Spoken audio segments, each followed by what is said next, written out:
Okay, so let's talk about different ways that we can segment and manage our list more effectively.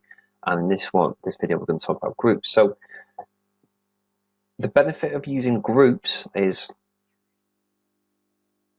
we can actually put group categories on our sign-up form.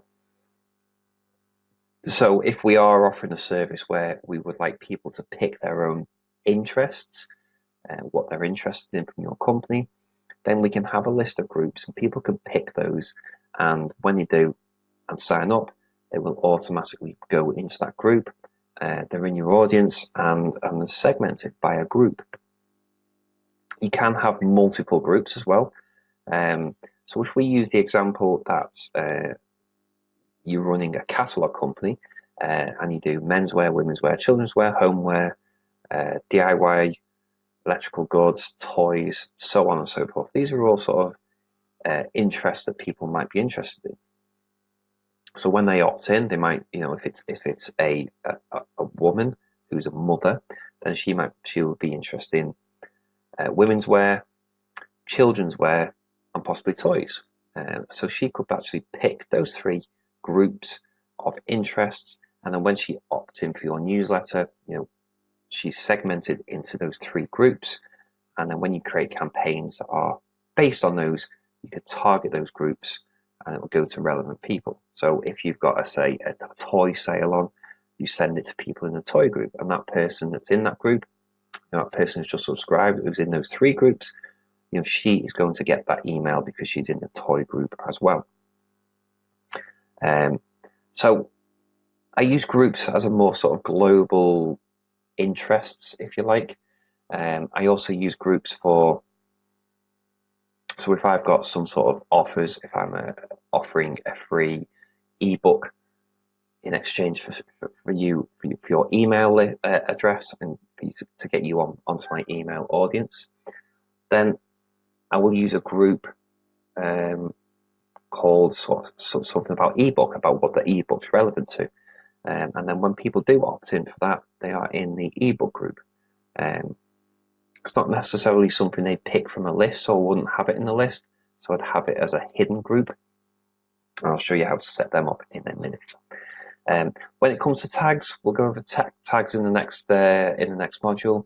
But I use tags for a bit more specific detail, just to find out something to tag people with a bit more detail. So again, when it comes to say women's wear, if somebody orders a pair of size 6 shoes, then I will tag them as a size 6 shoe, and then I kind of know roughly that they might be a size 6 shoe. They might not be. They might be ordering for somebody else, but we're adding a tag to them so we can get more specific detail about that person. And again, we can target them via tags. But we'll talk about tags in the next module. So let's look at groups. We're going to go to groups and we're going to set up our groups for our list. So what we're going to do is go to audience up in the top. And if we click on view contacts, and on the drop down next to manage contacts, we can go to groups. So again, it gives you a bit of information here how the groups work. It lets you categorize subscribers by things like interests, like we said about catalog interests, and preferences. We can add groups to sign up forms so subscribers can select their own interests, as we said. And then we can use groups for segmentation and targeting. So what we're going to do here is we're going to create our first group.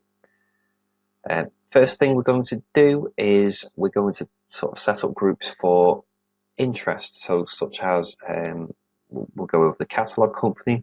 So let's put in interests.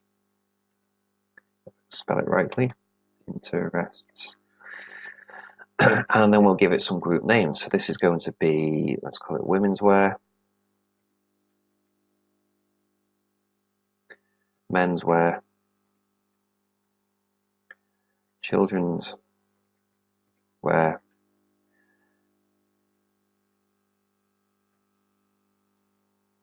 and then we'll just put in a couple of others. Let's put in electrical goods. I can't spell today. And let's put in toys. Okay, so we've created those groups that we used as an example. So what we've done, what we've got the option up here is how should we show this group option on your sign-up form. So we can either have it as checkboxes so people can select more than one, which we would want in this case. Radio buttons where people can select only one, no, because they might be interested in multiple ones. As a drop down, again, where people can select only one, no, that's not relevant. We don't, that's people. We want people to pick more than one if they can, if they want to, or don't show this groups on my sign-up form. So for this example, we're going to leave it as it is. Checkboxes, people can select more than one group, and we're going to save that. Okay, that's it. We're going to be done for now.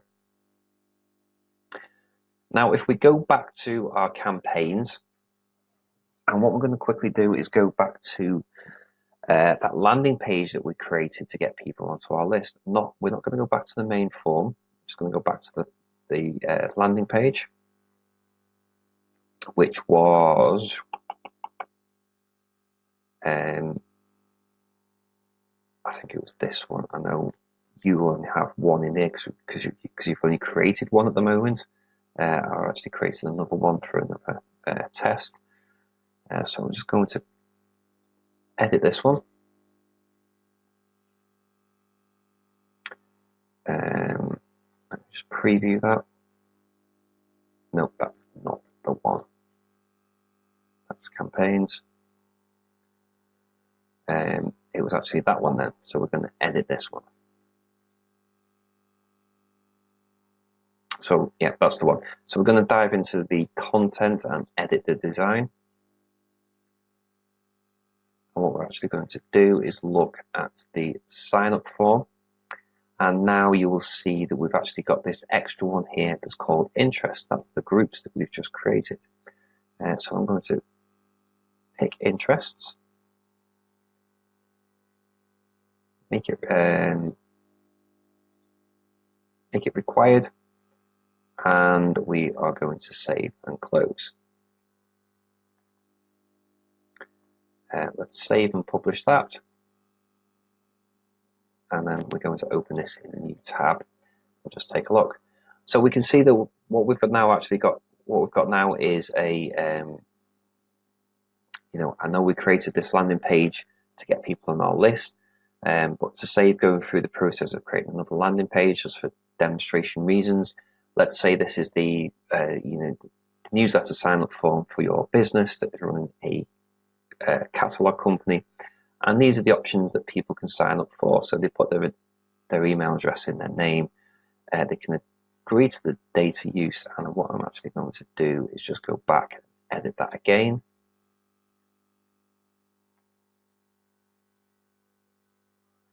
And I'm going to move that up. Save.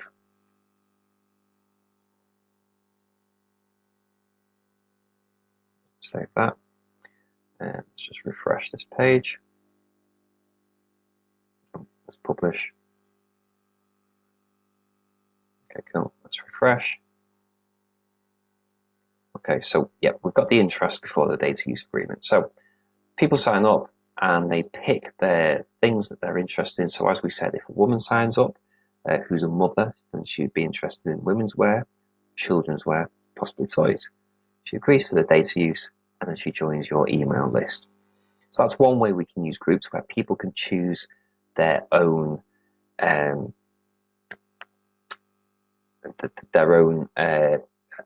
interests. The other way we can use groups, so if we go back to our audience, let's go and create a new group.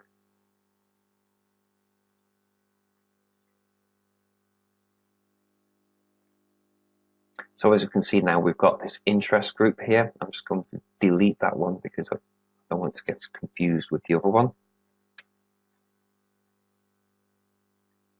Okay, I'm going to create a new group. This one is going to be, I'm going to call this one Enticing Offers. And for this example is your, you have offers to get people onto your email list. So let's say you are a mobile car valeter and you have a newsletter. You want to get people onto your newsletter. So what you're going to offer them in exchange to get onto their newsletter? Well, hey, how about a really handy exterior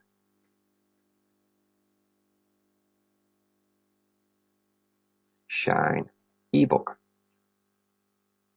And it's going to promise you how to sort of look after the exterior of your car and keep it looking new all the time. 10 quick tips to keeping your car shiny, clean, and looking new. Download my exterior, my ultimate exterior shine ebook. There's an offer. While you're at it, you could also have an interior, an amazing interior dashboard.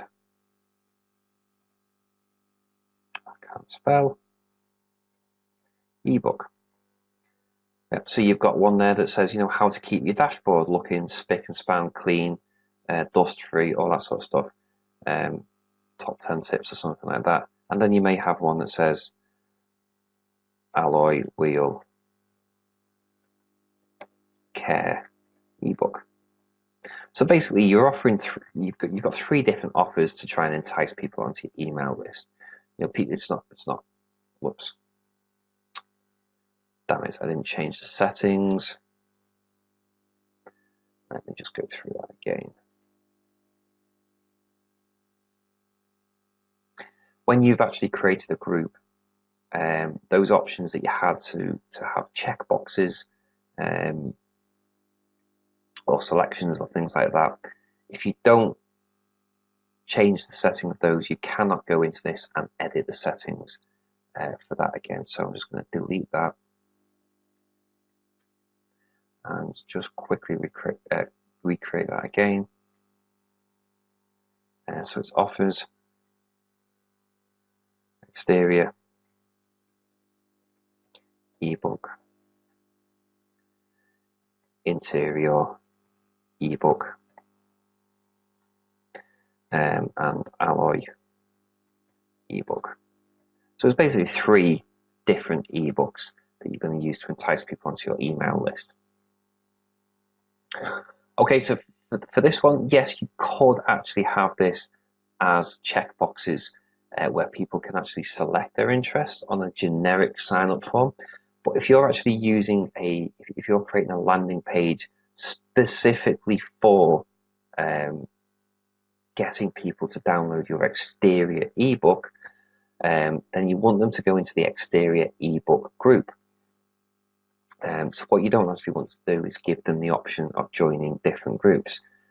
Your landing page is dedicated to selling, well, not exactly selling because you're giving it away, but your landing page is dedicated to getting people to opt in for that very specific offer. And you're going to create basically 3 landing pages, one specifically towards getting people to download the exterior ebook and get on your email list, one specifically for the interior one, and one specifically for the alloy wheel one. Hope that makes sense. So what we don't want to do is actually see that on the sign up form. So we're going to click on Don't Show This Groups on my sign up form, click on Save, and done for now. So what we've actually do is we've created the group. Now, when we do create a sign-up form, we want to move people into that group and then send out an automation based on that. Now, we're going to go over that later on in the course on how to do that because it does depend on where you host your landing page. If you use a Mailchimp landing page, you will do it one way. If you use an embedded form landing page, or if you do an embedded form on your website as a landing page, you'll do it another way. And if you use a third-party plugin on a website, such as WordPress, then there is another method as well. So it all depends where people are signing up as to how they end up into a group, and then how an automation gets triggered because of that. But you have to have the groups in place ready to do that process. So we've gone ahead and created those groups. So you've seen how to have groups in a list on your Mailchimp landing page, and again, you will be able to have that visible as well in external places too. And I've also shown you how to create groups that aren't visible to the subscriber, but when they sign up, you will put them into that group so that you can send them emails that are relevant to that offer. Okay, so that's the group setup, and that's how that's how we use the groups. So I hope that makes sense. Just to reiterate, you have your audience, which is everybody that goes onto your list or into your audience. That's known as your audience. That's everyone, and we want different groups of those people in order to sort of speak about specific subjects of your business. So we put them into multiple groups and not multiple audiences. Okay, so if you do have 3 offers, then create 3 groups. If you have 4 offers, create 4 groups. And the thing you can do as well, if you decide to create an extra offer, you can come back into your groups, go to edit, view groups, and we can actually add an extra group here. So let's say we end up doing something about leather seat cleaning ebook. So you create a new offer to entice people onto your list. We create a new group. You can add to it that way. So yeah, that's your group set up, ready to use, and we can use that now later on in the course. So the next one is we're going to go over using tags, and we will discuss them in further detail. I forgot to mention actually with groups, if we want to manually add people to our groups, we can go to our audience, view our contacts, and we can, if we select the contact, we select the ones that we want, so we can go to actions and we can add to group, and then we can pick the group that is relevant that we've just created. Just forgot to mention that, so I'm just throwing this on at the end. Quite simply, we can do that, and we can also remove from group as well. So if somebody's already in a group and we want to remove them manually, we can do. But what we're going to do is we go through the course, we're going to show you how to add people to groups automatically. So it triggers automations and it does things automatically for you, so you don't have to do that. But if you do need to add somebody to a group manually, that is how you do it.